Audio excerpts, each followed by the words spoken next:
The next workout is all about counting words, and this is what I want you to do. For input of string S, I want you to count and print the number of words. So for example, this is my sample input, the sky is blue, and my output should be 4 because I exactly have 4 words. So 1, 2, 3 and 4. Give it a try on your own, or as usual we can do it together. So I hope you were able to do it. If not, let us do it together.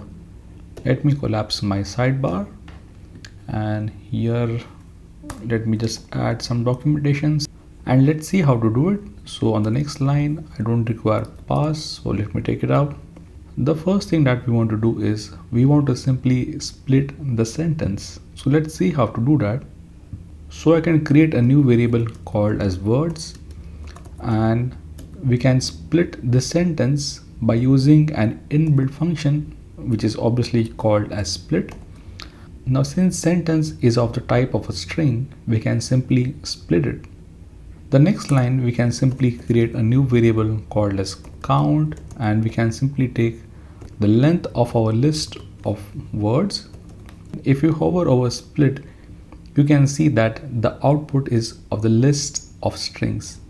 And since we have a list of strings, on the next line we can use the inbuilt function of length, and the length of our list would be equal to the number of words in the sentence.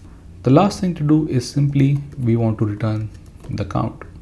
Here I am creating multiple variables just for your reference, but you can do all of these things in a single line. You can simply say I want to return the length, and inside this let us split the sentence, and let me comment all of this out.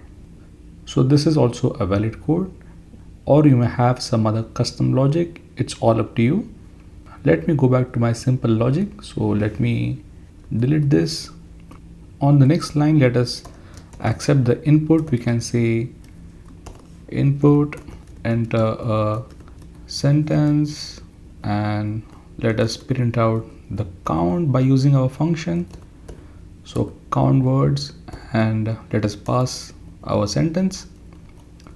That's it. Let us save our file and let us try to run the file. So it's asking me enter a sentence, the sky is blue, and we have the answer of 4.